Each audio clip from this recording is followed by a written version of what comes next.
Bonsoir à tous. On a beaucoup reparlé de laïcité. Il y a quelques semaines, c'était au moment de la visite de Benoît XVI en France. Dans son discours à l'Élysée, Nicolas Sarkozy a plaidé à nouveau pour une laïcité positive, soulignant le rôle essentiel des religions dans la société. Le pape a quant à lui souhaité une réflexion nouvelle sur la laïcité. Alors au vu de ces discours, la place des religions est-elle appelée à changer ? Sur quel sujet les religions peuvent-elles apporter des réponses à la société d'aujourd'hui, société française qui depuis la séparation de l'Église et de l'État s'est profondément transformée. Faut-il alors changer la loi de 1905 ? C'est ce que nous allons voir dans cette nouvelle émission. Chaque mois, on vous proposera un débat sur un grand thème de société. Ce soir, la laïcité, parlons-en avec nos 4 invités. On accueille tout d'abord Monseigneur Claude Dagens. Bonsoir. Bonsoir. Vous êtes évêque d'Angoulême et immortel puisque vous êtes académicien depuis avril dernier. Vous êtes également président du groupe de travail sur l'indifférence religieuse et la visibilité de l'Église catholique, un groupe créé par les évêques de France en novembre dernier. Votre dernier livre, Méditation sur l'Église catholique en France, libre et présente, est paru aux éditions du Cerf. Sur ce plateau également, Guy Coq, bonsoir. Bonsoir. Agrégé de philosophie, président de l'association des Amis d'Emmanuel Mounier, c'est le philosophe qui a fondé la revue Esprit. Vous êtes l'auteur de nombreux ouvrages, dont celui-ci, La laïcité, principe universel, c'est aux éditions Le Félin. À vos côtés, on accueille Philippe Levillain, bonsoir. Bonsoir. Vous êtes historien, professeur à l'Université de Paris X Nanterre, également membre de l'Institut universitaire de France. Votre dernier livre, Le moment Benoît XVI, est paru il y a quelques semaines chez Fayard. Voilà. Et puis également sur ce plateau, Valentine Zuber, bonjour. Bonjour. Historienne, vous êtes maître de conférences à l'école pratique des hautes études à Paris, où vous occupez la chaire de sociologie des religions et de la laïcité. Le 20 décembre dernier, Nicolas Sarkozy a parlé pour la première fois de laïcité positive. C'était au Palais du Latran, on l'écoute. C'est pourquoi j'appelle de mes vœux l'avènement d'une laïcité positive, c'est-à-dire d'une laïcité qui, tout en veillant à la liberté de penser, à celle de croire et de ne pas croire, ne considère pas que les religions sont un danger, mais plutôt un atout. Extrait, un discours qui a fait beaucoup de bruit. Monseigneur Dagens, comment à l'époque avez-vous réagi à cette expression de laïcité positive dans la bouche du président ? Je me suis réjoui que le président de la République, non pas à Paris, mais à Rome, au Palais du Latran, à partir de ce qu'il appelle la laïcité positive, et dont on peut discuter, appelle les catholiques à ne pas craindre de dire ce qu'ils sont et en qui ils croient. Et donc, merci, Monsieur le Président, de nous avoir appelés à tenir notre place de catholiques dans la société française. Une certaine lettre aux catholiques de France avait lancé le même appel il y a déjà quelques années. Cela étant dit, je ferai 2 remarques complémentaires. Comme historien, je ne me risquerai pas à qualifier la laïcité de positive ou négative. Je parlerai tout au plus d'usage négatif, et il a été souvent négatif, ou d'usage positif, et on peut souhaiter qu'il devienne positif. Et d'autre part, je ne crois pas que dans la société incertaine et fragile où nous sommes, il faille réveiller les guerres d'antan en évoquant l'instituteur d'un côté, le prêtre ou le pasteur de l'autre. Dans une société fragile, nous avons besoin les uns des autres. Cela étant dit, merci Monsieur le Président de nous appeler à tenir notre place. C'est une bonne nouvelle, mais on peut mal comprendre ce terme positif, cet adjectif positif. Et d'ailleurs, il a suscité inévitablement quelques remarques critiques en fonction de la formulation employée. Alors, Guy Coq, vous, qu'est-ce que vous en avez pensé de cette expression de laïcité positive ? Bon, je dirais que je suis tout à fait d'accord avec la remarque que fait Monseigneur Dagens. La laïcité, elle est... Tout qualificatif sème le doute. C'est cela qui est ennuyeux. Et d'autre part, Et l'évolution de la laïcité à travers la jurisprudence, elle s'est faite sur plusieurs dizaines d'années. La laïcité comme ouverture aux religions, même, on peut dire qu'elle est en place. J'en prendrai pour preuve le fait que on s'est mis à parler de religion dans les écoles, dans les programmes des écoles. D'autre part, les bruits aussi de révision de la loi de 1905 qui entourait l'intervention du président et puis même sa personnalité avant même qu'il soit président, là sont parfaitement négatifs. Moi, je félicite l'Église de France, en France en 2003, je crois, d'avoir dit qu'elle ne demandait pas une révision de la loi de 1905. Philippe Le Villain, si on parle de ce qualificatif, de positif, est-ce que ça suppose qu'auparavant la laïcité était négative? C'est tout le problème. C'est un qualificatif, comme dit Nicole, qui m'a beaucoup interrogé en tant qu'historien. Parce que si on parle de laïcité positive, en termes clairs, c'est qu'il y a eu une laïcité négative. Ça veut dire militante et combattante. Et qu'il y a quand même dans l'opinion publique, qui est très importante en France, dans un pays très déchristianisé et sécularisé, un mode de réception qui consiste à dire on va en faire plus pour l'Église catholique. Or d'ailleurs, je ne crois pas que le discours du président de la République s'adresse seulement à l'Église de France, même au Latran. Il héritait de cette fonction extraordinaire, symbolique, qui est tout de même la possession du titre de chanoine du Latran à cause d'Henri IV, qui avait donné cette formidable possibilité aux chanoines du Latran. Je pense que ça s'adresse à toutes les religions en France. Et là, sans faire de syncrétisme, qui est peut-être un problème que nous allons aborder, il y a une constatation, faire le président de la République, il y a ce qu'on appelle le fait religieux. Mot que je n'aime pas non plus, parce qu'il a une connotation positiviste et contiste. Mais enfin, qui stipule tout de même une certaine appréciation de ce qu'il y a des confessions, qui autrefois, du Concordat, était défini comme la religion catholique, la protestante, la luthérienne, la réformée et le judaïsme, et qui maintenant sont beaucoup plus compliqués avec, la masse que représente l'islam, qui est à prendre en considération. Donc le mot est un peu risqué. Et ce qui est intéressant à observer, c'est la fortune que le mot va avoir politiquement bientôt. Parce que maintenant, je dirais, le mot est entre les mains et de la France et du Saint-Siège. Et je crois d'ailleurs que pour Benoît XVI, ça a été ce qu'on appellerait une divine surprise, de savoir qu'on a lui proposé, dans des discours qui étaient échangés antécédemment, laïcité positive. D'où les réactions de ceux qui, dans les milieux français, sont et anticléricaux, et aussi anti-chrétien, comme on parlera peut-être ce soir. Il y a anti-chrétianisme en France. Valentine Dubé, on a besoin aujourd'hui de redéfinir ce mot de laïcité, ce principe de laïcité. Écoutez, je crois qu'en tout cas dans le discours médiatique et le discours des intellectuels, il y a une volonté récurrente d'ajouter des adjectifs au terme de laïcité. Alors on a eu laïcité plurielle, on a eu laïcité ouverte. Je note que dans les discours... Apaisé. Je note que dans certains discours, dans le discours du président de la République, on parle de laïcité positive certes, mais aussi de laïcité de dialogue, de laïcité ouverte aussi. Et donc, je pense que cette accumulation de mots est effectivement significative d'une volonté de se mettre à contre-courant d'une certaine pensée laïque qui a pu être la plus médiatique ces derniers temps. Parce que les mots sont importants, finalement, on a besoin de définir les choses.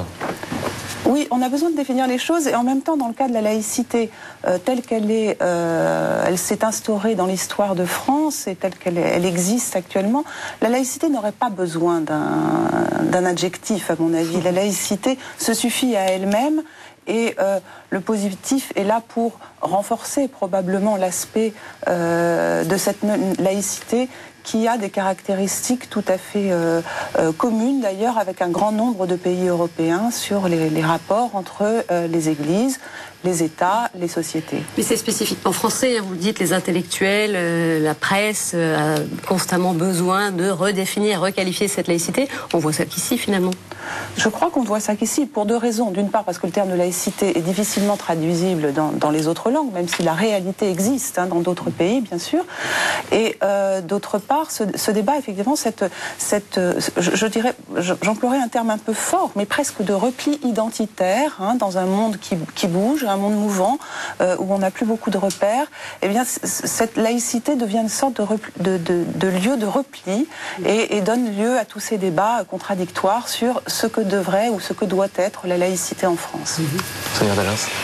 Quelle que soit la définition de la laïcité ou les qualificatifs qu'on lui accole, le contexte a considérablement changé. Comme l'a dit Philippe de Villain tout à l'heure, nous sommes dans une société qui est devenue très largement pluriculturelle et plurireligieuse, comme on dit. D'autre part, je voudrais observer que pour Benoît XVI, le mot de laïcité ne fait pas partie de son vocabulaire. Les mots qui font partie de son vocabulaire, il l'a dit notamment au discours des Bernardins et également à l'Élysée l'autre jour, c'est la raison et la foi. Ah oui. Autrement dit, et disons la culture et les racines de la culture européenne. Et s'il parle de la laïcité ou s'il la comprend, Benoît XVI, Joseph Ratzinger devenu Benoît XVI, c'est à partir de sa réalité culturelle et spirituelle. C'est pas vraiment son Autrement souci. dit, les enjeux institutionnels, législatifs, juridiques, une éventuelle modification de la loi 1905, il n'en a rien dit parce qu'il n'en avait rien à dire et parce que probablement il n'en pensait rien et qu'il n'y est probablement pas favorable. Mais le problème n'est pas là. Le problème, c'est dans le contexte culturel et spirituel et social aussi de la France actuelle, dans quelle mesure est-ce que les religions peuvent, au nom, dans le cadre des lois de la laïcité, dans quelle mesure les religions peuvent-elles prendre leur place à l'intérieur de la société et de la culture actuelle. Je voudrais, si vous me permettez, revenir sur ce que dit Monsieur Dajas, parce que je crois, par rapport à ce que vous disiez, Valentine Zuber, qu'il y a une spécificité de la laïcité française qui est liée à son histoire, qui est la coupure révolutionnaire. Et qu'on est dans un moment assez étonnant où le grand problème que pose la Révolution, c'est comment la raison peut avoir raison de la foi. Ce qui explique, je dirais, les persécutions, pas tellement par la constitution civile du clergé, qui est un grand problème historique, mais du directoire, et de la fin du directoire et du début du consulat, où au fond la France est déchristianisée violemment. Et au nom d'une raison qui considère que la foi est déraisonnable et que c'est l'obscurantisme, et qu'il y a ce véritable dialogue qui est en fait une affrontation, un affrontement entre ce que les Lumières peuvent apporter et ce que la foi ne peut plus apporter. Et tout au long du XIXe siècle, c'est ça qui est français, ça va durer comme étant véritablement au cœur de ce qu'on appelle le libéralisme et la démocratie. Alors je termine pour vous dire que Benoît XVI arrive à un moment donné où il dit, écoutez, il faut quand même que vous essayiez de voir, vous Français, comment est-ce que, dans l'excellence de vos considérations sur la raison, vous pouvez considérer la foi telle que je vous demande de la regarder quaerere fidum. Alors revenons un peu à cette loi de 1905. Quels sont les droits et les devoirs des religions aujourd'hui au regard de cette loi de 1905 ? La République ne subventionne, ne finance aucun culte. Mais il faudrait prendre le texte même. Elle assure la liberté de conscience. Elle assure la liberté de conscience. Et c'est ça, oui. Elle garantit le libre exercice des cultes. C'est-à-dire, après tout, toutes les ouvertures qu'on a observées, disons, dans la deuxième moitié du XXe siècle, toutes les ouvertures qu'on a observées, toutes les décrispations qu'on a observées, au fond, elles étaient dans la loi de 1905. Elles étaient dans la loi de 1905. Malgré les auteurs, cher ami. Oui, malgré les auteurs. Mais je vous fais mention de l'article 4 où la loi de 1905 explique qu'il n'est pas question d'imposer des structures aux églises. Article fait, je crois, par Jaurès, et qui était clairement destiné à accueillir l'église catholique. C'est parce qu'il y avait une fâcherie entre le pape, comme vous savez, et la République à propos des états du pape et des relations de la République française avec la nouvelle République italienne. C'est à cause de cela qu'il y avait eu rupture. La rupture entre la République et le pape au début du XXe siècle, elle a commencé à travers autre chose que la loi de 1905. Mais je voulais dire autre chose. C'est que dans le propos du président Sarkozy au Latran, c'est pas la même chose à l'Élysée lors du voyage de Benoît XVI. Bon, il y avait des choses quand même très très dures à entendre sur la morale laïque. L'instituteur moins bien placé que le curé pour éduquer à la morale, etc. Tout cela, ça n'allait pas. La question de l'espérance aussi, on a besoin de gens d'espérance dans la société, j'ai la citation là, et puisque les religions ont de l'espérance, alors tant mieux pour eux, et puis alors occupons-nous d'eux.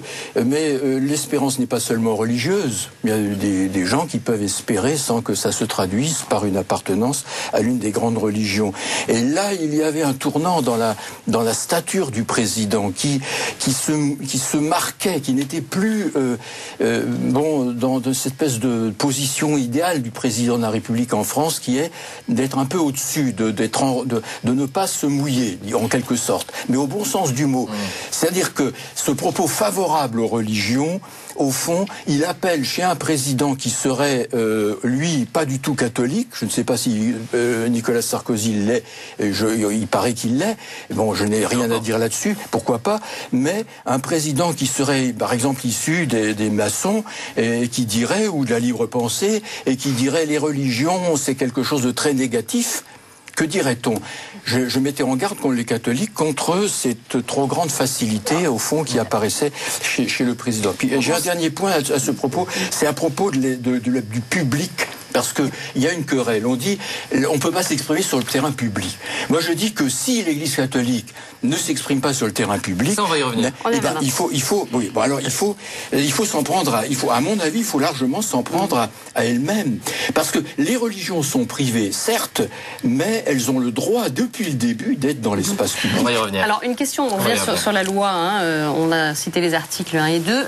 Monseigneur d'Agen, est-ce qu'elle est appliquée, cette loi, telle qu'elle a été il y a quelques années, j'ai réuni les élus locaux de mon diocèse pour leur expliquer la loi de 1905. Et au fond de moi, je jubilais comme évêque d'avoir à expliquer les dispositions de la loi de 1905 concernant précisément les bâtiments du culte. Mais les articles concernant les bâtiments du culte sont innombrables. C'est-à-dire tout simplement l'État et les communes avec leurs droits de propriétaire des bâtiments du culte et les églises, les responsables d'églises et notamment les prêtres avec leurs droits d'affectataires. Pour la plupart de ces élus locaux, c'était une découverte et ça continue. Le même colloque a lieu désormais tous les ans. Elle n'a jamais été appliquée vraiment, cette loi? Ah si, elle a été tout à fait appliquée et tous les problèmes juridiques rencontrés ont été passés devant le Conseil d'État et le Conseil d'État a toujours eu des jugements tout à fait favorables aux religions. La jurisprudence est tout à fait favorable aux religions et à l'application de cette loi. Ce que je voulais dire, c'est que, pour appuyer ce que disait Monseigneur d'Agen, il y a un terme qui fait problème dans un des deux articles, les deux premiers articles qui sont les plus importants. Ce terme qui fait problème, c'est l'État ne reconnaît aucun culte. Et c'est sur ce terme que s'appuient les laïcs durs, si je puis dire, ou laïcistes, enfin on peut les appeler de tous les termes, pour dénier toute relation possible entre l'État et les religions. Or, ce terme est historiquement daté et ce terme est en fait la contrepartie de l'ancienne reconnaissance, c'est-à-dire les cultes reconnus, Monsieur Le Villain l'a dit, culte romain, donc catholique romain, culte luthérien, culte calviniste et culte israélite. Alors, à partir de 1905, ces cultes ne sont plus reconnus, ils ne sont plus subventionnés par l'État. Mais que dire alors que l'État ne reconnaît aucun culte ne veut pas dire qu'il ne les connaît pas. Et comme le dit Monseigneur d'Agen, il les connaît, et il les connaît même très bien, puisqu'il a des relations absolument journalières ou très fréquentes pour justement l'entretien de ces bâtiments. La majorité des bâtiments cultuels de l'Église catholique sont du patrimoine de la France et appartiennent à l'État ou aux collectivités locales qui doivent assurer leur entretien. Et donc, ces bâtiments dont l'Église catholique jouit sont entretenus par l'État et donc des relations sont nécessaires entre ces deux parties. Donc il y a des relations depuis toujours entre l'État et les Églises et depuis 1905. Au fondement de la laïcité, il y a un problème qui est soulevé par Mme Zuber, à savoir que si on réfléchit à ce qui s'est passé entre 89 et 92, que la laïcisation de l'État civil, qui est un moment décisif dans le rapport de séparation entre le sacré et le profane, qui sera suivi de c'est que c'est la première fois en Europe que, par une déclaration votée par des représentants du peuple, il est décidé qu'un pouvoir, qui sera donc l'État, n'a d'autre justification que humaine. Et donc tout vient de ce que sont les délégués du peuple, les représentants du peuple, qu'il n'y a plus de rapport à ce qu'était, je dirais pas la transcendance, en tout cas la relation à Dieu, l'alliance du trône et de l'autel. Pour ce qui est de l'affectataire, chère madame, il y a un exemple célèbre en 1944, du fameux Te Deum, où le cardinal Suard se voit écarté parce que il est affectataire à la basilique Notre-Dame, et Georges Bidault lui dit non, à cause de ce que vous avez fait. Je veux dire, c'est pas possible, et que le général de Gaulle fait envoyer un émissaire le lendemain pour regretter l'absence du cardinal. Mais, la cathédrale Notre-Dame, c'est un cas un peu particulier. C'est le temple de l'ancien temple de la raison. C'est là où on fait les funérailles des présidents de la République. C'est presque un lieu civil dans certaines circonstances. Là, il y a ambiguïté. En tous les cas, cette loi de 1905 a été votée dans un contexte assez sulfureux à l'époque, avec un anticléricalisme assez fort. Plus d'un siècle après, existe-t-il encore un laïcisme de combat? C'est la question que nous nous sommes posée. Bien, il semble que oui, si on écoute certains responsables politiques, comme Jean Glavany, député socialiste des Hautes-Pyrénées et secrétaire national du PS à la laïcité. On l'écoute. Cette revendication d'une laïcité positive est apparue il y a quelques années, à l'instigation d'ailleurs d'un cardinal, Ratzinger, qui est devenu depuis pape, le pape Benoît XVI, et qui était une revendication de ces milieux intégristes pour revenir sur un des piliers de la laïcité, c'est-à-dire la loi de séparation des églises et de l'État. Donc ces milieux intégristes veulent remettre en cause la séparation des églises et de l'État et ont donc inventé cette notion de laïcité positive. Et je regrette profondément que le président de la République, qui est théoriquement un gardien des institutions et des valeurs de la République, reprenne à son compte cette revendication qui est lourde de sens. Philippe Levillain, quand on écoute ce député, Monsieur Glavany, on a l'impression qu'il y a encore de la méfiance vis-à-vis des religions aujourd'hui. Oui, bien sûr. D'ailleurs, je pense que c'est un signe de vitalité de la part des religions. Toutes, y compris le catholicisme, qu'on représente comme une religion en déshérence. Et donc, au contraire, je pense qu'une religion en résurrection. Mais c'est ce laïcisme de combat du siècle dernier. Je ne comprends pas qu'un homme aussi intelligent que M. Glavany confonde l'intégrisme avec le traditionnalisme, etc. Enfin, il y a des mots. Je veux dire, bon. Mais alors, ce qui est vrai, c'est que dans le catholicisme français, d'ailleurs, j'aime pas qu'on parle du catholicisme français, j'aime mieux qu'on parle de l'Église de France, qui est quand même plus complète que quand on l'étiquette comme ça, au nom du catholicisme dit romain, etc., etc. Il y a effectivement des tendances, etc. Mais c'est vrai que les grandes difficultés qui sont soulevées à propos de la laïcité dite positive sont des difficultés françaises spécifiques, et qu'il faut qu'elles soient examinées presque non pas au cas par cas, mais avec un sens de l'évidence historique. Il y a une histoire de France de la laïcité. Je pense que toute l'histoire de France depuis la Révolution est traversée par la notion de laïcité. Monseigneur Dagens. La laïcité à la française, comme Philippe Levillain le disait aussi tout à l'heure, elle vient de loin. Ajoutant simplement que Aristide Briand a eu des obsèques religieuses en 1932 et que c'est le cardinal Verdier qui donne l'absoute. Mais c'est un détail, si je peux dire. Ce qui est important, c'est que la laïcité nous vient à travers la guerre des deux France. Et pour faire bref, et pour revenir au problème initial, la guerre des deux France, c'est-à-dire la France, grosso modo, la France catholique qui est contre-révolutionnaire et qui demeure royaliste jusqu'au milieu du XXe siècle, voyez l'Action française, et au-delà, et d'autre part, la France qui se prépare à devenir républicaine et qui est inspirée par l'idéal de la Révolution française. Mais on dira, et c'est là qu'est la nouveauté, grâce à Benoît XVI, le camp, d'un côté, le camp de la raison, c'est ce que disait Philippe Levillain tout à l'heure, le camp de la raison hostile à ce qu'on appelle le camp de la religion. Et puis de l'autre côté, précisément, le camp de la religion qui est censé être le camp de l'irrationalisme. Quelle idiotie, mais quel changement aujourd'hui, lorsque nous entendons non seulement le discours de l'Élysée, mais le discours des Bernardins, où Joseph Ratzinger, il n'a pas changé de musique, il est fidèle à lui-même, plaide pour que la raison ne soit pas positiviste, fermée sur elle-même, et pour que la foi chrétienne reconnaisse sa capacité de compréhension rationnelle du monde et de l'histoire. Quel changement! Il n'y a plus de camp affronté, sauf pour des intégristes de tous bords. Alors, changement, on a quand même entendu Jean Glavany. C'est un intégriste. C'est un intégriste. Bon, alors qu'est-ce qui incarne ce combat? Qui sont ces intégristes alors? J'ai envie de dire à Jean Glavany que j'espère qu'il ne représente pas son parti quand il dit ce qu'il dit.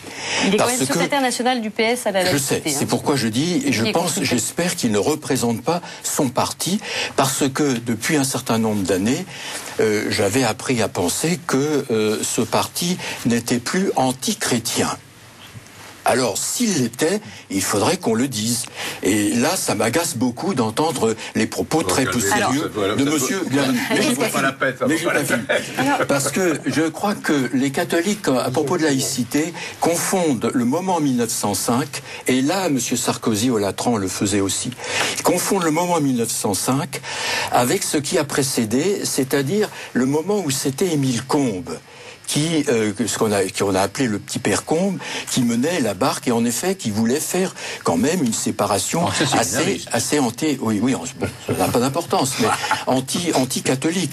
Alors que au moment où la loi de 1905 est discutée, on a en effet Jaurès, Briand, qui sont quand même aux commandes de ce texte, et il faut dire aux gens de lire ce texte. Il y a quelques articles importants à lire et de voir que que ce n'est pas, pour moi, ce n'est pas une laïcité de combat dès le texte. Mais il ne faut pas non plus confondre le texte de la loi de 1905 avec les conflits très douloureux pour les chrétiens, les congrégations. On confond tout cela, on confond le petit Perscombe, le drame des congrégations de spoliés et des religieux rejetés de France qui reviendront en 14. On confond cela avec la loi de 1905. Et ça n'est pas correct. Et on oublie de souligner, quand on dit qu'il faut réviser la loi de 1905, on oublie de souligner qu'il y a une grande jurisprudence et que si les protestants, il y a quelques années, ont demandé la révision de la loi de 1905, c'est parce qu'elle n'était plus respectée. Je m'explique. Elle n'était pas respectée à ce moment-là, et par le ministre de l'Intérieur. Et pourquoi n'était-elle pas respectée? Parce que la loi de 1905 a créé un statut d'association assez distinct, malgré tout, de la loi de 1901. La loi de 1901 avait été révisée en 2001. Et on a voulu aligner le ministère des Finances en tête, mais aussi surtout l'Intérieur. On a voulu aligner les associations cultuelles loi 1905 des protestants sur les nouveaux statuts de la loi de 1901.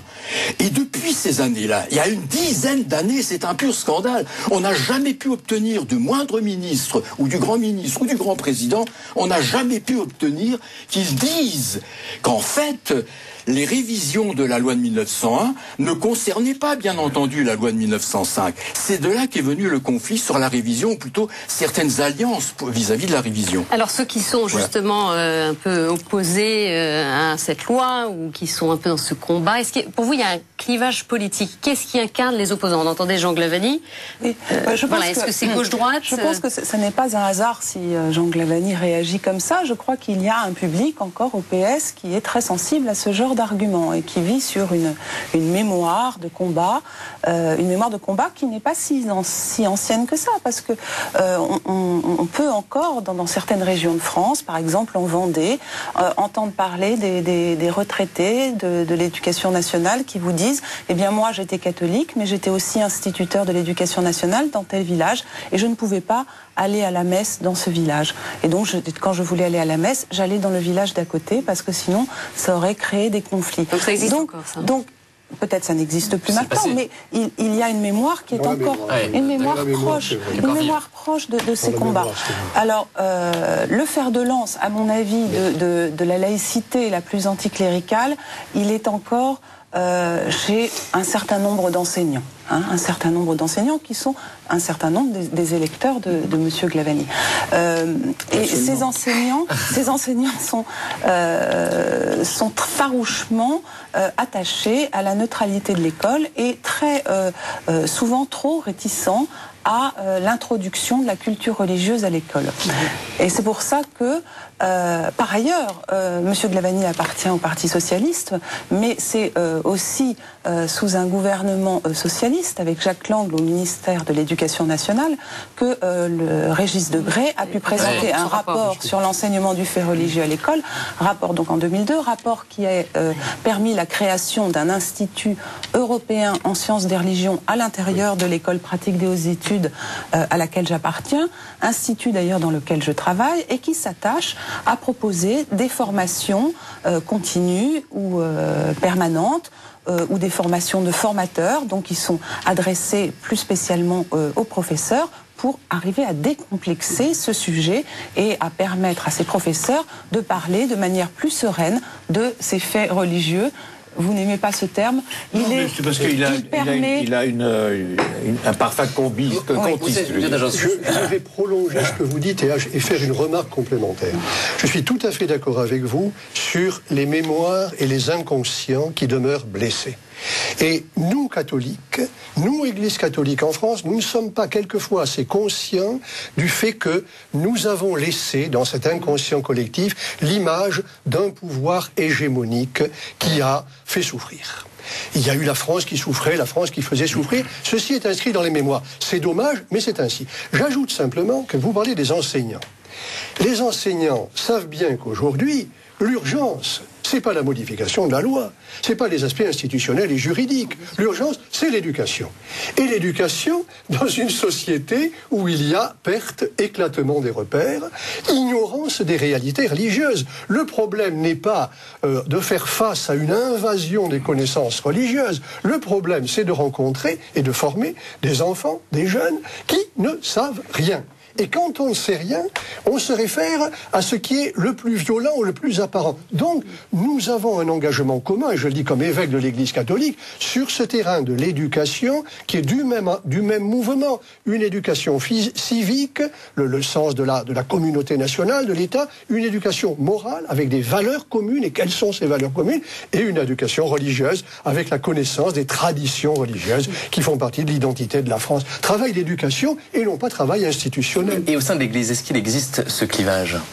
C'est-à-dire du clivage de ceux qui pourraient dire voilà, la laïcité elle a fait son temps, ou d'autres qui diraient je crois que globalement, les pros et les anti, globalement, autant que je puisse dire, dans la conscience catholique, dans la conscience de l'Église catholique qui est en France, on a très bien compris qu'il faut aller bien au-delà des guerres d'antan et ne pas réveiller les démons qui ont inspiré la guerre des deux France. Nous sommes sur un terrain commun d'une société fragile, avec une Église fragile, avec des institutions fragiles, avec des finances fragiles, enfin je n'oublie pas l'actualité, avec une économie également fragile. Et sur ce terrain-là, la question qui se pose, c'est au nom de quoi prendre des responsabilités communes, et au nom de quoi faire valoir le vivre ensemble. On est tous d'accord au sein de l'Église sur cette question ? Je crois que globalement, au sein de l'Église, à moins de réveiller les vieux démons, on sait que nous avons à nous situer sur le terrain de l'éducation et de la culture, comme l'a dit Benoît XVI,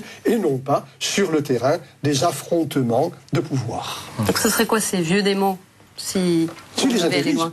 C'est le fondamentalisme. C'est-à-dire, le vieux démon, alors je précise... C'est pas pareil, je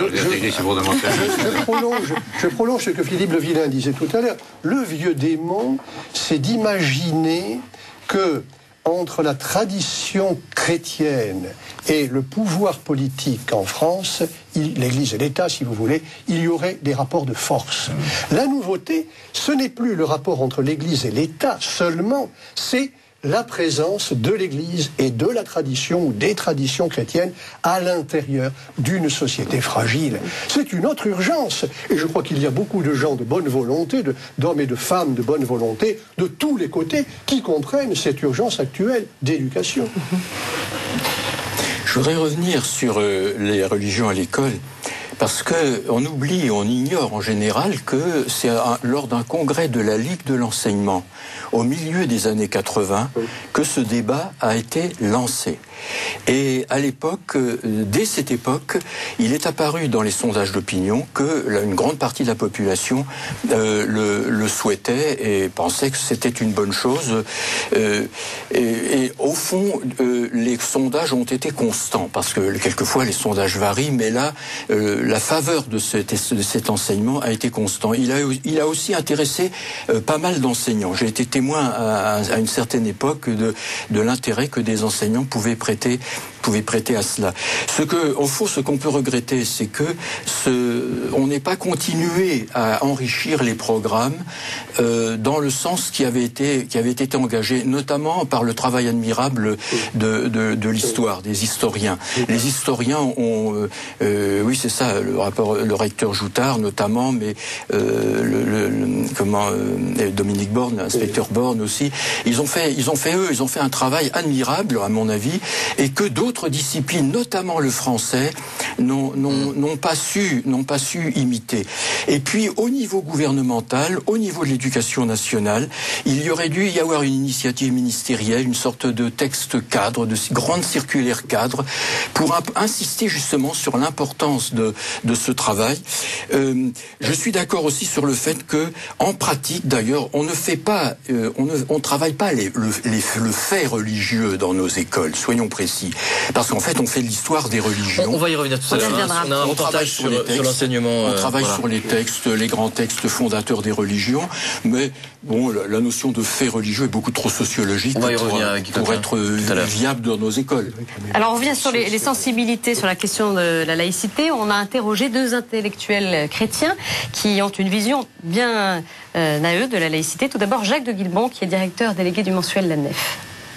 Je pense que la laïcité telle qu'elle a été instaurée en France depuis, disons, une centaine d'années, même si ça avait commencé un petit peu avant, est quelque chose qui, globalement, est plutôt négatif pour l'Église, à mon sens, à moi. Parce que l'Église, il a évidemment perdu beaucoup d'influence, d'influence au sens large, c'est-à-dire pas dans des questions d'embrigadement ou de domination des âmes, mais je veux dire d'influence sur la scène comme représentant une vérité surnaturelle qui s'impose, qui s'est imposée culturellement, qui s'est imposée historiquement, et qui est essentielle pour la France, en tout cas, à l'histoire de la nation, à l'histoire de la patrie française. Et qui, en plus, est, à mon sens, mais ça c'est un chrétien qui parle, c'est pas forcément partagé, qui est essentiel à l'histoire de l'humanité, et je pense à la libération de l'homme et à son chemin vers la vérité. On a l'habitude de nous dire oui, mais le concordat tel qu'il était pratiqué avant depuis Napoléon inféodait quand même les évêques au pouvoir. On était obligé de demander son avis au pouvoir en place. Mais ce qu'on peut constater, c'est que, me semble-t-il, jamais depuis qu'il y a cette séparation nette entre l'Église et l'État, jamais les dignitaires, enfin les évêques français, disons, je dis ça pour me faire des amis, n'ont été aussi peu indépendants, en tout cas en parole, vis-à-vis du pouvoir. Depuis 100 ans, on n'a jamais entendu vraiment de grandes remises en question de la politique française, des questions morales. Enfin, on peut les entendre, mais de manière assez incidente. On n'a pas le cas d'un Bossuet qui, alors que, me semble-t-il, l'Église était très liée à la monarchie à l'époque, qui réclamait que Louis XIV, parce qu'il avait une maîtresse, ne puisse accéder à la Sainte Eucharistie. Je pense qu'aucun évêque français aujourd'hui je dis pas qu'il n'aurait pas le courage, mais en tout cas ne trouverait adéquat d'aller jusque-là. Alors, Monseigneur d'Agen, Jacques de Guilbon vous interpelle. Je pouvoir répondre à Jacques de Guilbon, que je lis habituellement dans La Nef, avec beaucoup d'attention. Et je vois bien, il illustre tout à fait ce que nous disions tout à l'heure. C'est-à-dire cette idée ou cette tendance qui consiste à ce qu'il y ait une relation étroite entre pouvoir ecclésiastique, pouvoir de l'Église et pouvoir politique. Or, il me semble que l'Évangile lui-même, et puis un certain nombre de penseurs chrétiens, et je n'ose pas citer Mounier en présence de Guy Coq, ont précisément, et l'Évangile lui-même, ont inspiré une séparation, une distinction qui... il faudrait que Jacques de Guilbon lise attentivement les derniers textes de Benoît XVI à ce sujet et aussi ceux de Jean-Paul II, qui reconnaît que la laïcité est une part constitutive de la doctrine sociale de l'Église lorsqu'elle établit la distinction entre le spirituel et le temporel et la reconnaissance de l'autonomie des réalités terrestres. Attendez, il interpelle aussi les évêques en disant les évêques n'ont jamais été aussi peu indépendants du pouvoir sur les questions de société, politique. On n'a pas entendu beaucoup de prise de parole. Qu'est-ce que vous pensez de ça? Même si j'entends André 23. Le cardinal André 23, ouvrant la messe des Invalides l'autre jour, de quoi y a-t-il parlé? De la très forte présence des populations immigrées parmi nous, et notamment dans la région parisienne. Il introduisait ainsi la messe célébrée par Benoît XVI sur l'esplanade des Invalides. Et tout le monde a pu l'entendre. De même que tout le monde sait, et on le sait dans le diocèse de Charente, le préfet ou les responsables locaux également, ou les sans-papiers à la régularisation desquels je contribue discrètement, que nous ne pouvons pas accepter l'application brutale de lois récentes concernant l'immigration. Certains catholiques vous diront que c'est un sujet plutôt consensuel et que sur d'autres questions, on vous attend peut-être plus, notamment sur l'avortement, sur les questions de fin de vie. Sur l'avortement et l'euthanasie, il n'y a aucune hésitation. Le problème n'est pas les positions concernant la bioéthique. Le problème, c'est la manière dont nous faisons entendre les positions catholiques dans une société pluriculturelle. Est-ce que ce seraient des positions du groupe de pression catholique, ou bien est-ce que nous faisons entendre que les enjeux concernant la naissance de l'enfant, l'aide apportée à sa mère pour qu'elle puisse le garder, de la même manière que l'accompagnement des personnes en fin de vie, ce sont des questions d'humanité commune. Est-ce que vous voulez dire que la manière de vous faire entendre, c'est que vous n'êtes pas forcément audible, que vous n'avez pas forcément peut-être pris tous les moyens de vous faire entendre sur ces sujets-là ? Oh, je crois que pour se faire entendre, il y a des moments où il faut se taire et pouvoir dialoguer en profondeur et de manière habituelle avec des gens qui ne pensent pas comme nous. Et j'ai entendu les appels de Benoît XVI aux Bernardins et aux évêques quand ils parlent de libération spirituelle. Et où c'est le discours par lequel il est reçu à l'Académie des sciences morales et politiques en 1992, où il dit, et je cite, Jacques de Guillebon doit connaître ce texte, où il dit, je cite Benoît XVI, Joseph Ratzinger, 1992, l'Église ne doit jamais être un État dans l'État ou une partie de l'État. Elle est une communauté de conviction qui ne peut pas se limiter à elle-même et qui s'intéresse à l'ensemble. Voilà l'universalisme catholique. Mais l'universalisme catholique, ce n'est pas un groupe de pression. Vous voulez y réagir ? Oui, excusez-moi. Je salue ces propos du cardinal Ratzinger, donc avant qu'il ne devienne le pape Benoît XVI, mais j'aurais plutôt tendance personnellement à me remettre en confiance plutôt dans la laïcité. Parce que, effectivement, si ces propos peuvent être tenus dans nos sociétés qui sont pluralistes, comme vous l'avez bien noté, ce ne sont pas forcément la même manière dans des sociétés moins pluralistes, plus catholiques dans le monde. Et je pense par exemple à la Colombie, je pense par exemple à la Pologne, où l'Église catholique, en tout cas l'institution catholique représentée par ses évêques, prend parfois des positions et a des moyens de pression politique qui vont bien au-delà de ce que vous dites à propos des propos de M. Ratzinger.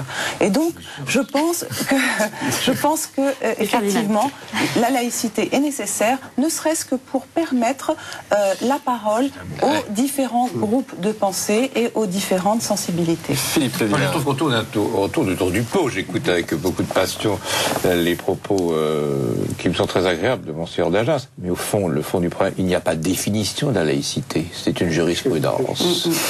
Par conséquent, il n'y a que des pratiques. Et comment faire en sorte que la laïcité ne soit pas politique ? Et face à ces pratiques politiques autour duquel il y a toujours la fameuse loi de 1905, dont d'ailleurs je regrette que finalement le Saint-Siège n'ait pas été capable de l'empêcher, ce qui était absolument possible, car il y a un écart entre la loi de 1901 sur l'association et la violence avec la loi de 1905. Trop tard, hein.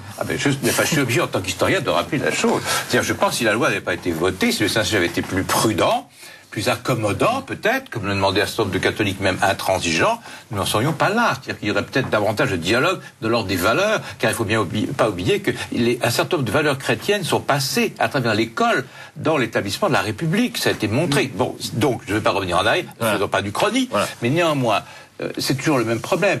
Qu'est-ce que la laïcité ? Elle est forcément politique. Donc le Saint-Siège, donc l'Église de France, qui malgré tout est relié au Saint-Siège, cher Monseigneur Dajas, est obligé de tenir compte des circonstances politiques. Et c'est forcément un débat politique qui incarne ce qui est le comble en France, un face-à-face politique sur des questions de valeurs qui sont spirituelles, dont la France est déjà dépositaire. On va maintenant entendre un point de vue complètement différent de celui de Jacques de Guillebon qu'on vient d'entendre, celui de François Becker. Il est membre de l'Observatoire chrétien de la laïcité, et pour lui, la laïcité est un cadre idéal. On l'écoute.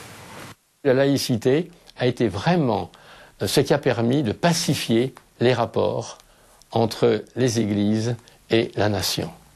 Parce que justement la laïcité et la loi de 1905 donnent les éléments fondamentaux, quand ils sont associés à la Déclaration universelle des droits de l'homme, à créer une cohésion sociale dans un pays multiculturel et multireligieux. Une église n'a pas à définir le pouvoir politique, et inversement, l'État n'a pas à définir le pouvoir ecclésial. Et je crois que c'est extrêmement intéressant. D'une part, cette loi, elle a libéré les églises, ils ont du poids de l'État, qui voulait mettre sa main dessus.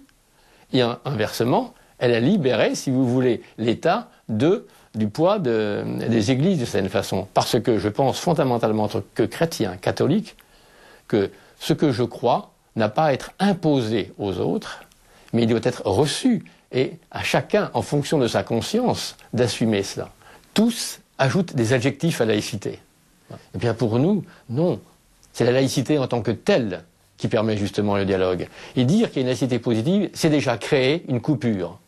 Ça veut dire que, d'une certaine façon, la laïcité en tant que telle ne permet pas ce dialogue, ce qui est faux. Ce que définit la laïcité, c'est le cadre idéal dans lequel justement on peut dialoguer sans conflit. On peut rencontrer l'autre sans conflit. On crée les conditions du dialogue. C'est angélique ou c'est une réalité? Non, pour moi, c'est une réalité, évidemment, et je veux mentionner un propos plus ancien que celui qu'on vient d'entendre. C'était juste après la Seconde Guerre mondiale, via Latou et Latreille, dans la revue Esprit, disant que la laïcité crée les conditions de la liberté de l'acte de foi. Voilà. Et c'était un des signes d'ailleurs au fond de la découverte de la laïcité par les catholiques. Il faut dire que en effet, la laïcité est une liberté réciproque. Les religions deviennent libres. À cet égard, la manière dont on a organisé d'autorité les musulmans n'est pas conforme au principe de laïcité. Parce que ce n'est pas à l'État d'organiser une religion. Aucunement. Et je me souviens que le cardinal Lustiger, à peu près tout seul à l'époque, disait « Alors, si c'est comme ça, on fait de l'islam une religion officielle de l'État. » Donc, liberté de l'État, mais aussi liberté des religions. Et ça, c'est tout à fait précieux. Du point de vue chrétien, quand on mélange la foi, la spiritualité et la politique, on pervertit les deux. Voilà. Alors, Monseigneur d'Agens, les tenants et les opposants à la laïcité, on a vu Jacques de Guilbon, trentenaire, François Becker, plutôt la soixantaine, c'est quelque chose de générationnel? Au fond de moi, je suis convaincu que là n'est pas l'essentiel. J'ai beaucoup apprécié l'article publié dans Le Monde à la veille de la visite de Benoît XVI par mon ami le philosophe Jean-Luc Marion.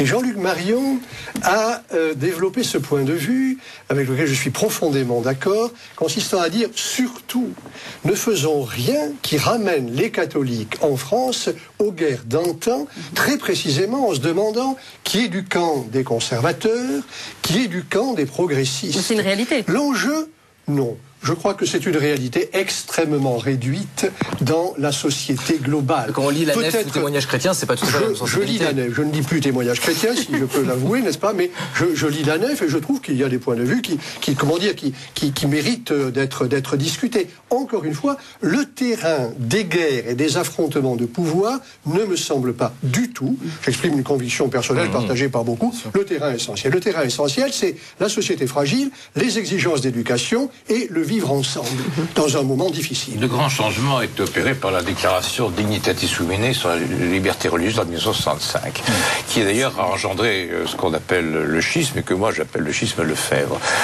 parce qu'il n'est pas sur la liturgie, il est sur la liberté religieuse. Que dit la déclaration Dignitatis Humanae? Exactement ce que vous venez de traduire antécédemment. La liberté de ne pas croire est reconnue par l'Église. Mais la liberté de croire est demandée par l'Église, à condition que la liberté de ne pas croire soit aussi, je dirais, véritablement validée. Étant entendu que l'Église recommande, je parle de l'Église chrétienne, enfin le christianisme. Et donc c'est une césure fondamentale, à savoir que l'Église dit, écoutez, au fond c'est une question de conscience. Et il y a, dans l'article de Marion déjà signalé par Monseigneur d'Agens, également dans un livre du cardinal Ratzinger qui s'appelle Appelés à la communion, une phrase extraordinaire sur ce que j'appellerais le petit troupeau.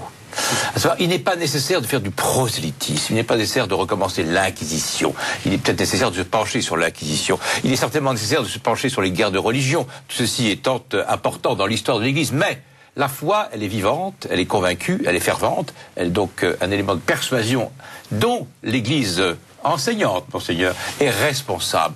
Et sinon, eh bien là, voilà, l'Église prendra ses responsabilités ensuite, mais il n'y a pas de nécessité de faire une société chrétienne violente.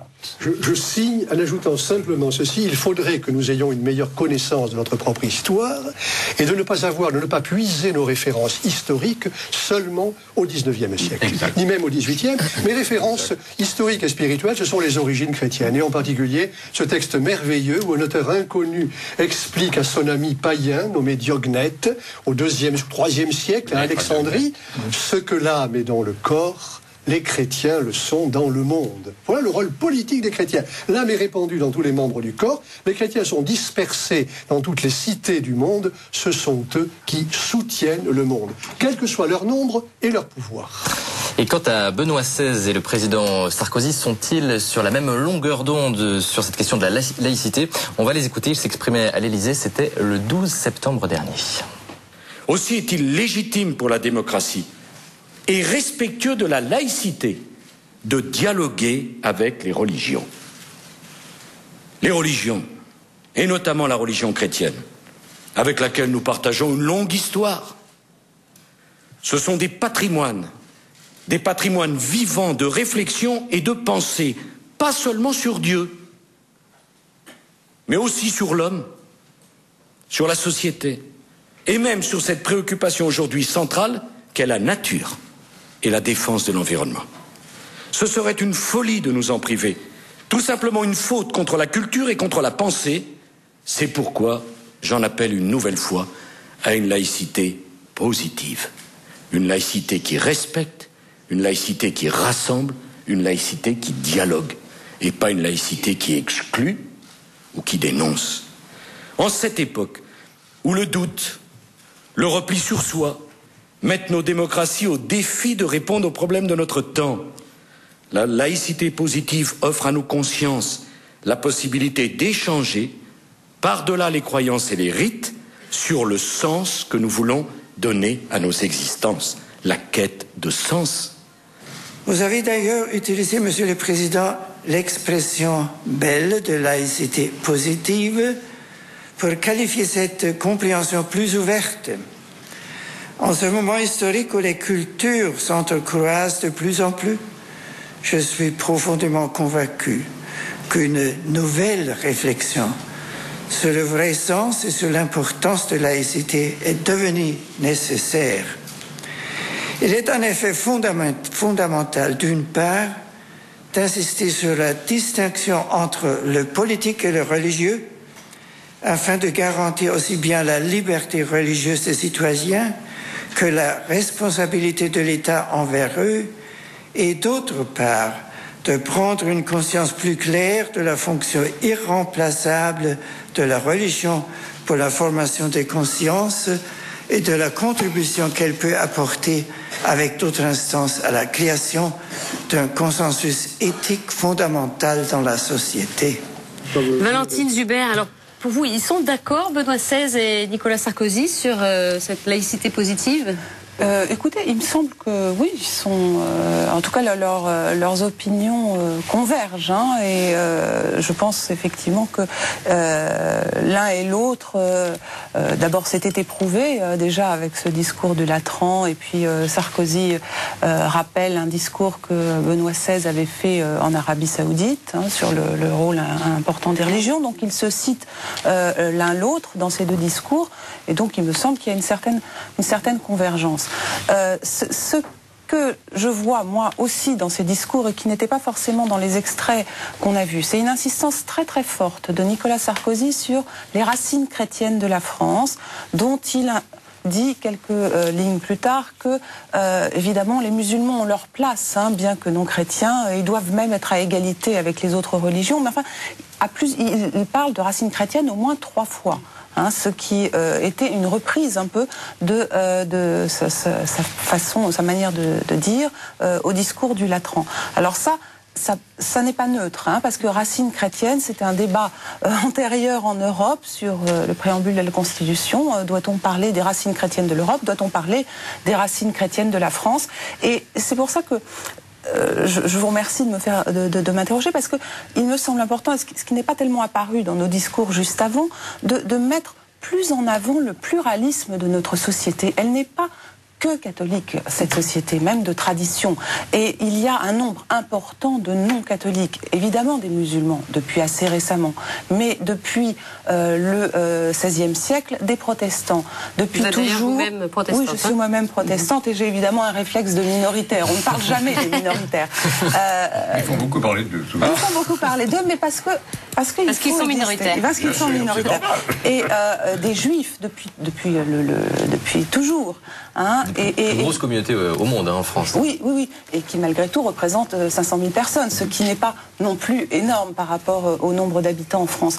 Donc je voudrais insister un peu sur ce pluralisme et qui évidemment s'étend à d'autres courants spirituels. Je parle de courant humaniste, hein, enfin en tout cas c'est comme ça qu'on l'appelle en Europe, représentant les francs-maçons, les libres penseurs, mais il faut penser à toute autre sorte de religion, les nouveaux mouvements religieux, les religions importées des autres pays. Comme alors attention aussi, parce que nouveaux mouvements religieux, après on peut dire que la scientologie est une religion, ce genre de choses. Est-ce que finalement c'est ça la laïcité, c'est l'ensemble des croyances, Monseigneur d'Agens, ou bien et donc des systèmes de pensée, ou bien on s'en tient à la place des religions? Je voudrais faire simplement un petit aperçu historique en disant, je confirme ce que vous dites, effectivement, l'originalité française en Europe, c'est le plus grand nombre de juifs et le plus grand nombre de musulmans, outre un nombre important de chrétiens.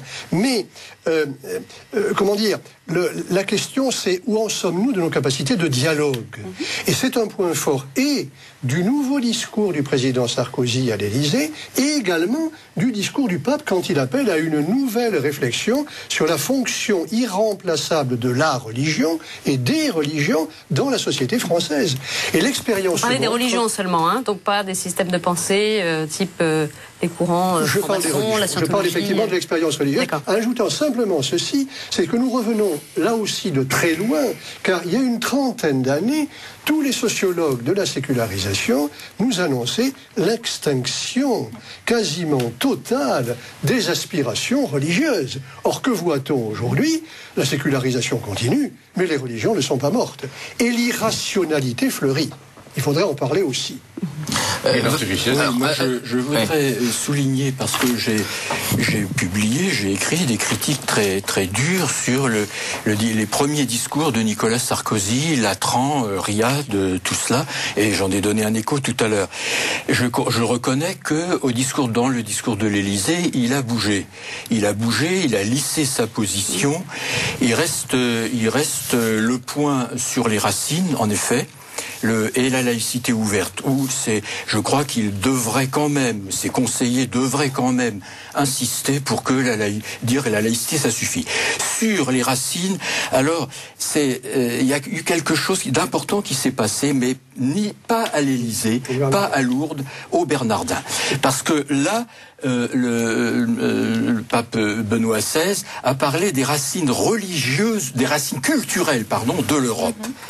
Et ça, c'était une piste tout à fait nouvelle, à la fois de son côté et d'ailleurs très, très différent de la logique, disons, présidentielle. Parce que parler des racines, et il en a parlé de manière excellente d'ailleurs, il en a montré le côté pluriel, puisque ces moines qui créaient la culture médiévale, ils s'appuyaient sur une culture antérieure. C'était les cultures païennes. Tout cela était bien monté. Et moi, je fais partie des gens qui, en effet, depuis des années, ont reproché, au fond, aux gens importants dans la définition de la Constitution de l'Europe, de ne pas être capable de parler des racines de l'Europe au pluriel. Il fallait signaler donc les Grecs, les Romains, la Bible, les Juifs, les chrétiens, d'autres choses encore, probablement les Lumières, dire que l'Europe, sa spécificité, c'est cette synthèse improbable entre des choses extrêmement différentes. Valentin Zuber parlait des religions. Sur quel sujet concrètement les religions peuvent-elles apporter des réponses à la société? Je parle des racines plurielles auxquelles il faut chercher, et ce sont elles qui vont nous apporter. Parce que je suis d'accord avec l'idée aussi qu'elle disait à l'instant qu'il ne faut pas parler uniquement des religions. Moi, je m'oppose à une sainte alliance des religions pour avoir une sorte d'influence majeure dans le pays. Eh bien, il y a des rationalistes, il y a des philosophies très diverses, et ce n'est pas rien. Et dans le discours du président, d'ailleurs, j'ai été chiffonné dès le départ par cette espèce de mésestime par rapport à des positions rationalistes et philosophiques, disons. Vous êtes d'accord avec votre voisin? C'est intéressant parce qu'il y a un glissement. Oui. Je dirais que quand on parle des racines chrétiennes, on parle en fait de l'extension du christianisme en Europe, dont la France est un merveilleux exemple. Mais c'était, je dirais, le point de départ. Est-ce qu'on fait une analyse spirituelle à partir d'une histoire? Ce n'est pas suffisant. Le passage de l'historique au culturel est une multiplication du débat vers le spirituel. Vous êtes d'accord avec Lecoq? Je ne suis pas tout à fait d'accord. Le rationalisme.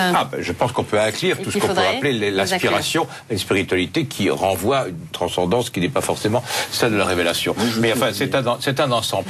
Ce qui m'intéresse beaucoup dans cette affaire, c'est que Benoît XVI est passé entre la réponse au discours du Latran et au splendide discours des Bernardins. Il faut quand même dire en plus que, indépendamment de ça, ce discours est assez étonnant parce que la France, qui est quand même le pays dans lequel l'intelligence est portée à son sommet par la rationalité du langage, dans un parterre qui était quand même un parterre très people, excusez-moi, a accueilli globalement, Nicoletta, je dis ton personne, accueilli globalement si avec un enthousiasme extraordinaire. C'est la France à son plus haut niveau culturel. Or, ce qui est intéressant, c'est le mot culture dans le langage du Benoît XVI, pardonnez-moi Guy Coq, parce que ce qui ne veut pas, c'est que la religion soit une culture.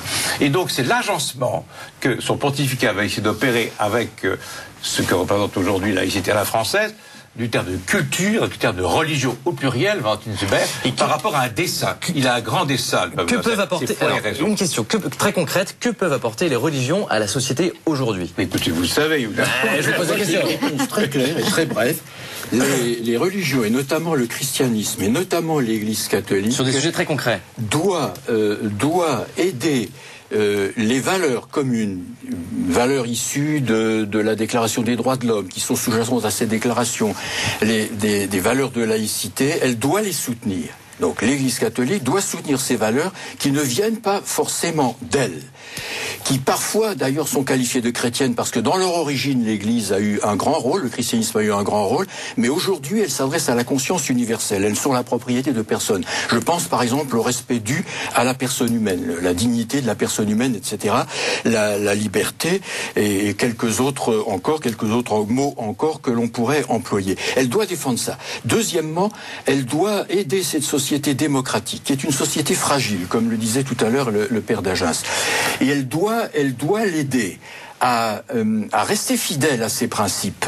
Elle doit donc même faire un travail de formation aux citoyens. Elle doit aider à ce qu'il y ait suffisamment de citoyens conscients par leurs valeurs, par leurs réflexions sur la chose politique, pour que la société démocratique puisse durer. Car en effet, elle est fragile et menacée à l'échelle mondiale.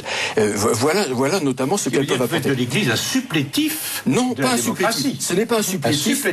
Ce n'est pas un supplétif. Moi, je viens, c'est pas tout à fait ma conviction, mais je veux dire. Non, pour ma part, oui, mais bon, alors n'interprétez pas la mienne. Mais je fais non, pour moi, ce n'est pas du tout un supplétif, parce que je suis convaincu que ces valeurs universelles ne pourront tenir que si toutes les convictions fortes dans la société, que ce soit le christianisme, le bouddhisme, le judaïsme ou l'islam ou d'autres philosophies, il faut que les convictions fortes s'unissent pour le tenir. Donc vous historicisez l'Église.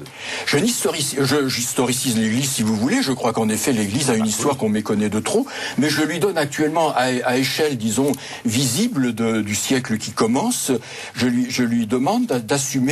Est-ce que la société est prête à écouter l'Église, par exemple, sur des sujets de société importants? Je le crois. Si j'écoute certains philosophes agnostiques, je pense à Marcel Gauchet en France, je pense à Jürgen Habermas en Allemagne, qui va publier d'ailleurs un livre qui développe les thèses qu'il avait développées dans l'esprit sur l'idée qu'il n'y a pas de raison de refuser que les religions interviennent pour construire la maison commune, en quelque sorte, au même titre que les autres philosophies. Plus d'ostracisme à l'égard des religions. Et je ne citerai pas d'autre. Je vais dire une autre chose, c'est que à propos des racines chrétiennes, parce qu'on va quitter ce sujet, je suis convaincu qu'en se crispant sur cette idée de racines chrétiennes, les chrétiens, les catholiques ont rendu un fort mauvais service à l'Europe, car ils ont bloqué du coup le débat sur les racines.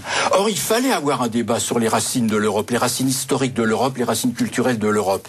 Et j'espère bien que le discours de Benoît XVI sera entendu comme une sorte d'ouverture, justement, d'une réouverture sur des bases beaucoup plus saines de ce débat. Merci. Monseigneur d'Agens. Je réponds à la question précédente. Ce que les religions peuvent apporter dans la société actuelle. Et je réponds d'abord, se tenir sur le terrain de la recherche de Dieu, de l'expérience spirituelle. Et ça, c'est le point de départ du discours des Bernardins. Les moines, héritiers de la culture antique, j'ai fait ma thèse sur Saint Grégoire le Grand, qui a raconté la vie de Benoît, les moines, héritiers de la culture antique, se sont affrontés à la parole de Dieu, et ont à partir de la parole de Dieu déployé pratiquement une culture de la parole, une culture de la musique, une culture du travail, l'expérience de Dieu. Et puis, les questions de vie et de mort de notre humanité commune. Je dis cela à cause des jeunes que je rencontre comme évêque. Ces garçons et ces filles de 14 à 18 ans, et au-delà, à qui je donne le sacrement de confirmation, quelles sont leurs questions? Pourquoi vivre? Pourquoi ne pas se donner la mort? J'ai appris encore un suicide il y a quelques jours à peine. Pourquoi aimer la vie, même quand elle est difficile? Où trouver des points d'appui et de la confiance qui permettent de résister à la méfiance, aux soupçons, à l'incertitude. Voilà ce que j'appelle les questions d'humanité commune. La grammaire élémentaire de l'existence humaine, et c'est ce que disait le président Sarkozy, et c'est ce que disait Benoît XVI, aux Bernardins, autant qu'à l'Élysée, sur la capacité des religions et de la tradition chrétienne et de l'Église catholique de participer à une libération spirituelle. Alors que nous sommes dans une société où la peur, la résignation, la solitude et l'incertitude, pour ne pas dire la désespérance, dominent. J'ajoute que quand j'ai rencontré le président Sarkozy il y a quelques mois à cause de mon élection à l'Académie française, je lui ai cité le discours du Latran, non pas la partie centrale, mais la partie finale, le texte de Bernanos. L'espérance, c'est le plus souvent un désespoir surmonté. Nous sommes sur un terrain commun, une expérience humaine profonde et de la révélation chrétienne de Dieu, qui est avec nous jusque dans nos désespérances. Voilà l'expérience humaine et spirituelle que les religions peuvent approfondir et proposer. Alors comment est-ce qu'elles interviennent, les religions, dans la vie publique, la vie de la cité? En France? Oui. On reste dans le cadre français, là. Elles ont une situation très établie, je veux dire, que je dirais, elles sont presque hiérarchisées en fonction très concret de ce que... j'ai raison elles ont des lieux de culte, d'ailleurs désertés, elles ont la possibilité libre de s'exprimer. Je voudrais dire à ce propos des lieux de culte, une chose plus ou moins désertés, cher Monseigneur. Une chose qui m'a fasciné à propos de culture, c'est que dans la nuit blanche qu'il y a eu à Paris, on a indiqué que les endroits, les édifices les plus fréquentés presque, c'était les églises. En dehors des lieux de culte, il y a des cadres institutionnels, par exemple, des lieux de parole. L'enseignement catholique. Le secours catholique. Non, mais la catéchèse. C'est-à-dire des institutions catholiques liées à l'Église et qui s'adressent à tous. Voilà l'universalisme, c'est-à-dire qu'il y a identité catholique dans l'enseignement catholique, dans le secours catholique ou d'autres mouvements, mais en même temps, ces organisations, ces établissements d'enseignement ou ces actions de solidarité s'adressent à tous. Et c'est là que nous avons un combat à mener pour que, c'est exactement dans le sillage de ce que disait Benoît XVI à l'Académie des sciences morales et politiques, l'Église est une communauté de conviction qui ne peut pas se limiter à elle-même, mais qui a le souci de l'ensemble. Monseigneur d'Agens, alors attendez, juste une petite question, Monseigneur d'Agens, hein, c'est important. Vous êtes président du groupe de travail Indifférence religieuse et visibilité de l'Église pour la Conférence des évêques de France. Oui. Concrètement, ça veut dire quoi? Ça veut dire que ce sujet m'a été confié. Et j'ai bien entendu, derrière les mots indifférence et visibilité, l'inquiétude qui s'y exprimait. La voici, elle est très brève, elle peut s'exprimer facilement. L'indifférence grandit. La visibilité de l'Église décroît, que faire? Ce serait une stratégie pastorale. Mes frères évêques savent déjà, ils vont recevoir le dossier ces jours-ci, que je voudrais infléchir de l'inquiétude à un travail de discernement. D'une part, du côté de l'indifférence, pour qu'on ne l'évalue pas de manière trop globale et trop négative, voilà. Et que nous reconnaissions qu'en même temps que l'indifférence, il y ait des attentes spirituelles évidentes et multiples. Et que du côté de la visibilité de l'Église, pour faire bref, nous avons à nous préoccuper d'abord ce que nous sommes appelés à rendre visible du corps du Christ, de la foi chrétienne, de la charité chrétienne, de l'espérance chrétienne, et puis permettez la question, quelle est la figure chrétienne de la visibilité?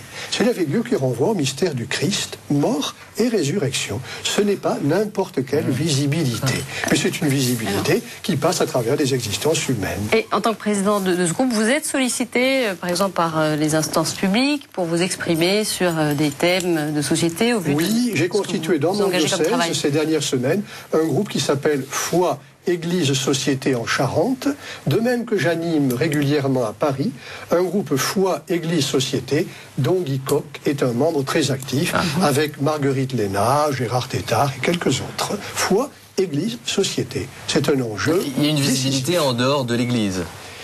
Il y a l'invisibilité de l'Église. Alors, je vais donner une illustration. Dans les petites communes rurales, dans la ville d'Angoulême ou de Cognac, je rencontre habituellement, comme tous les évêques, des élus locaux. Et c'est toujours une joie, après avoir parlé des petits événements de la commune, de pouvoir affronter ensemble la question: que voulons-nous vraiment pour notre société? J'entends cette question. Et je crois que nous savons dire ce que nous ne voulons pas. Nous ne voulons pas la violence, nous ne voulons pas l'insécurité, nous ne voulons pas la corruption, nous ne voulons pas les inégalités aggravées par le chômage et par la crise.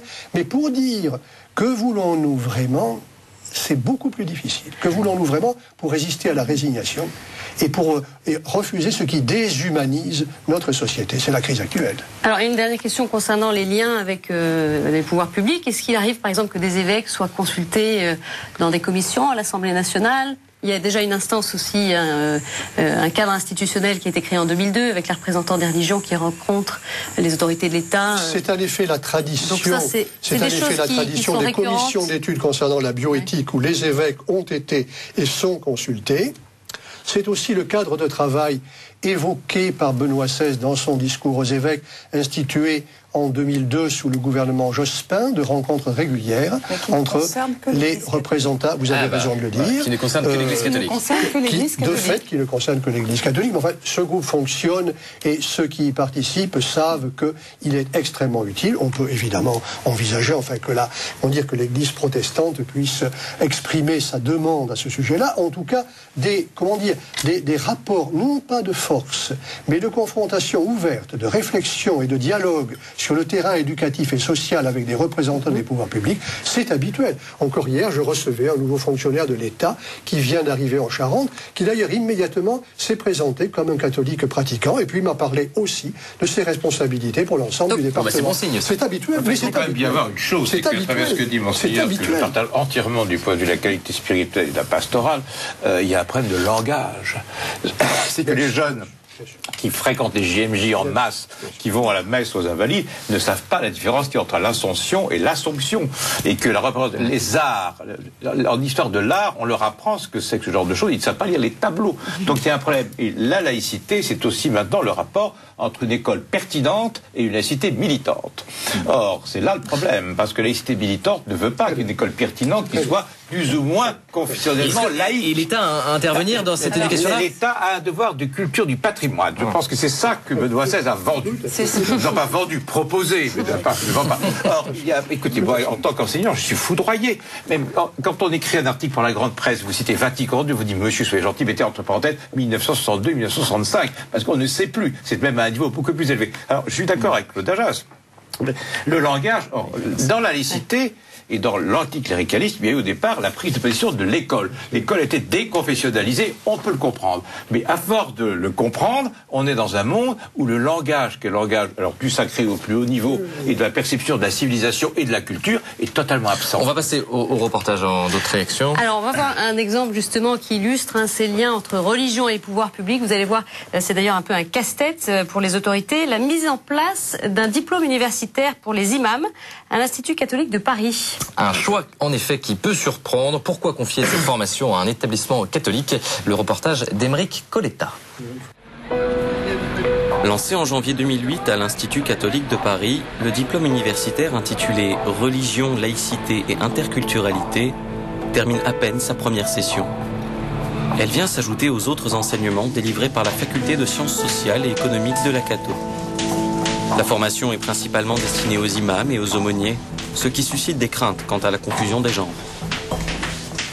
Il y a des lieux où des acteurs religieux, quels qu'ils soient, enseignent à des coreligionnaires le contenu, je dirais, de leur foi ou de leur conviction religieuse pour faire simple. Très bien.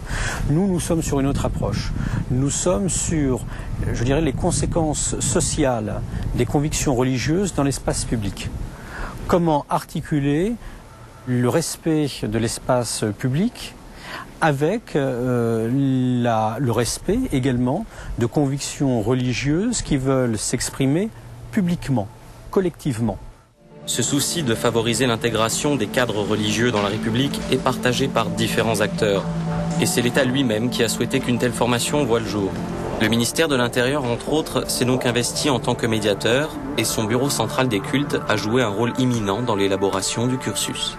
Depuis longtemps, il y a le sentiment que les personnels religieux musulmans qui sont en France, qui souvent viennent de l'étranger, n'ont pas, comme d'autres personnels religieux pour d'autres confessions, le même, je dirais, bagage intellectuel généraliste qu'on peut trouver chez un curé, un rabbin, un pasteur. Et donc il y avait nécessité de combler cela. Les différentes associations réunissant les musulmans de France ont des points de vue divergents, car envoyer des imams dans une faculté catholique est un symbole fort. L'UOIF a déploré que le cadre académique manque de neutralité, alors que dans le même temps, les dirigeants de la Grande Mosquée de Paris participaient à la mise en place du diplôme. Les avis sont donc nuancés, mais tous s'accordent à dire que sur le fond, la question posée est essentielle. C'est toute la différence entre un imam qui prêche dans une terre d'islam uniquement, ou un imam qui prêche dans une terre multiconfessionnelle, c'est le cas de la France, et il faut qu'il y ait une entente entre les religieux. Il faut nous avons au moins la même problématique, à savoir vivre ensemble. Les échanges entre les cultures et les religions ne manquent pas d'activité et offrent des perspectives inconcevables il y a encore quelques décennies. Pour autant, si le dialogue se fait à deux, qu'en est-il des actions concrètes ? Dans le cas présent, ce sont les pouvoirs publics qui ont fait avancer le dossier. Et cela relance naturellement le débat autour du rôle d'un État laïque vis-à-vis des religions. Figer la laïcité dans le marbre comme si la seule lecture des textes originels suffisait à en livrer une interprétation me semble sans doute l'approche la plus erronée. Il semble donc que la manière soit au centre de la polémique, car sur le fond, la plupart des acteurs trouvent des points d'accord. Sauf l'université publique, qui a refusé d'accueillir la formation. Le motif invoqué serait la trop grande orientation professionnelle du cursus. Guy Coq, est-ce que cet exemple qu'on vient de voir révèle un petit peu ce qu'est la laïcité aujourd'hui ? L'État, on voit qu'il reste interventionniste dans le religieux, c'est comme ça que ça s'illustre aujourd'hui ? Oui, je suis d'accord avec cette idée que l'État n'a pas organisé une religion, je l'ai dit, même pour les musulmans, mais c'est un fait. Pourtant, il l'a fait. Pourtant, il l'a fait, mais il a eu tort. Et d'ailleurs, les suites de cette erreur se font sentir négativement. Mais là où il a tort de ne pas intervenir, là, par exemple, sur ce sujet-là, les universités devraient accueillir des formations de ce genre. Les universités publiques devraient le faire. J'insiste ici maintenant sur ce fait que si elles ne le font pas, c'est qu'il s'est développé dans le système laïque français, notamment d'enseignement, dans l'école, ce que j'appellerais une laïcité abstention, une laïcité abstention. Or, il ne faut pas oublier que la laïcité de Jules Ferry, sur l'éthique, elle n'est pas abstention, elle n'est pas abstentionniste, elle est même extrêmement cultivée, et ça on ne le sait pas assez. Il faudra donc se poser le problème, d'ailleurs, si on veut vraiment non pas ouvrir ou faire la laïcité nouvelle, comme on disait tout à l'heure, positive, mais revenir aux sources profondes de la laïcité, à sa vitalité profonde, car elle a été dévitalisée. Parce que là, c'est compliqué quand même, le schéma qu'on vient de voir.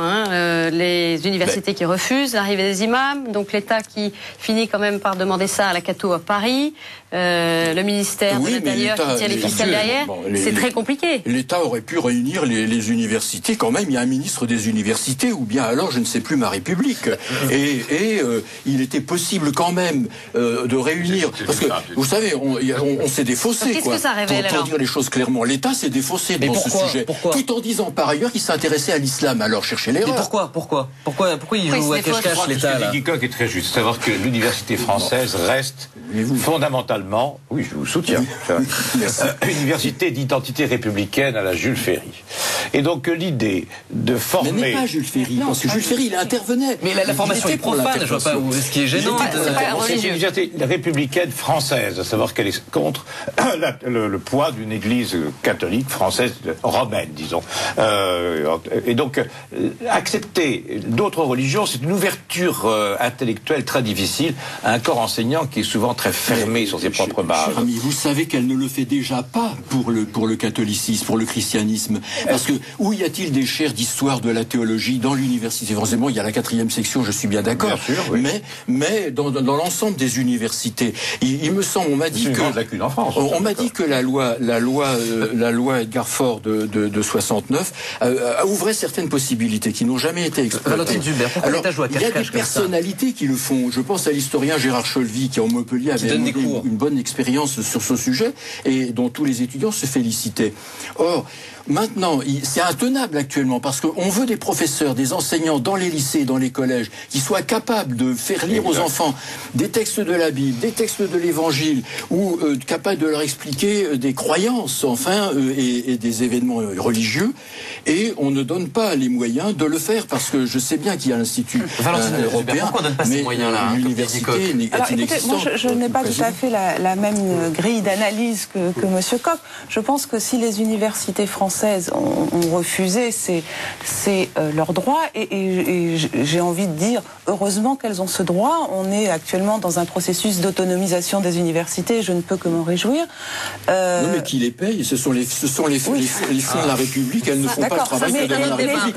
L'autonomie est très relative, excusez-moi, mais là... les universités définissent leur politique scientifique et si elles ne veulent pas accepter de formation pour les... Même oui, mais alors pourquoi vont-elles former les maîtres? Pourquoi vont-elles former les professeurs maintenant? Je pense qu'en fait, forcément, dans certaines universités de l'Île-de-France, comme on dit, il y a à l'heure actuelle un poids très réel de ce que j'appellerais la clientèle des étudiants du Maghreb qui demandent ce genre de choses, qui veulent savoir. Alors, il y aura forcément à long terme, à moyen terme, une ouverture sur un type d'enseignement qui est sollicité. Moi, je peux vous dire que mon expérience est tout à fait telle que vous la décrivez. À l'école pratique des hautes études, nous avons beaucoup d'étudiants maghrébins, beaucoup d'étudiants même turcs. Nous avons beaucoup de jeunes filles voilées et qui assument leur voile et qui font des études très, très poussées tout en étant voilées. Donc, tout à fait émancipées, en tout cas intellectuellement.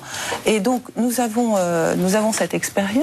Je ne connais pas tous les tenants et aboutissants de pourquoi cette formation en est arrivée à l'Institut catholique. Je pense qu'on est aussi dans une logique de marché. L'Institut catholique a probablement été plus réactif. Mais il faut différencier l'université et l'école. Et là, à l'école, je ne peux que répéter ce mot que je trouve magnifique de Régis Debray quand il dit il faut abandonner la laïcité d'indifférence et d'incompétence pour transformer ça en une laïcité d'intelligence. Et c'est tout notre travail à l'Institut européen en sciences et religions, c'est d'arriver à transformer la laïcité des professeurs qui se retranchent derrière une soi-disant incompétence. Ils ne sont pourtant pas incompétents, je veux dire, ils sont extrêmement bien formés, nos professeurs, vers une laïcité d'intelligence, c'est-à-dire d'ouverture vers l'autre. Et je dis que c'est difficile, que c'est un combat qui va être mené pendant plusieurs années. Nous avons peu de moyens, mais beaucoup d'énergie. Nous avons une équipe tout à fait formidable. Mais nous ne sommes pas les seuls, de toute façon, sur ce terrain. Mais nous aimerions pouvoir fédérer les expériences. Et je pense qu'on pourra y arriver, mais cela prendra un certain temps, c'est évident. Ce que vous proposez, Valentine Zuber, c'est la transformation très intéressante dans le cadre historique de ce débat entre Nicolas Sarkozy et Benoît XVI, une laïcité républicaine, identitaire, anticléricale au départ, en une laïcité pluraliste. Absolument. Et c'est là la difficulté. Comment combiner les racines pour une... J'ai dit pluraliste. Pluraliste, je crois que Est-ce que la laïcité qu'on appelle à la française est appelée à changer aujourd'hui? Non, elle est pluraliste dans son intention puisqu'elle est un système qui pose que la société est plurielle, justement, et qui accueille les différences au même titre.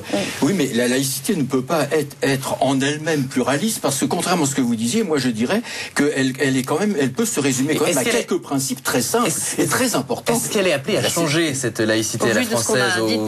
Je ne vois pas au nom de quoi il faudrait la changer, parce que la changer, ce serait la détruire. C'est bien clair. La changer, ça voudrait dire remettre en cause justement ce principe où l'État est indépendant des religions. Ça, c'est un principe clair. Il s'inscrit dans l'histoire, mais c'est un principe clair. Et les religions agissent dans une totale autonomie par rapport à l'État, dans le cadre des lois, bien entendu. Et je ne vois pas ce que l'on peut changer. Et c'est pourquoi d'ailleurs c'est pas changeable tellement. La jurisprudence a joué là-dessus, a fait ce qu'il fallait. Parce que quand quelques-uns disent il faut changer la loi de 1905, ils ne tiennent pas compte du fait que dans la jurisprudence, il y a tout ce qu'il faut pour traiter les problèmes actuels de la laïcité. J'ai cité tout à l'heure le cas aberrant de cet alignement de la loi de 1905, des associations de loi de 1905 sur la loi de 1901. Faire cela, c'est violer la laïcité à la française. Ce n'est pas ouvrir la laïcité, c'est la détruire. Moi, je pense effectivement la laïcité telle qu'elle a été définie la plus clairement par la loi de 1905, les principes ne doivent pas être changés. Mais on ne peut pas non plus s'arc-bouter que sur des principes, parce qu'il y a des réalités qui sont différentes. Et ces réalités, tout au cours du XXe siècle, elles ont été différentes. Il a d'abord fallu que l'Église catholique se raccroche à cette idée de laïcité après la condamnation de l'Action française et des accords Briand-Peretti.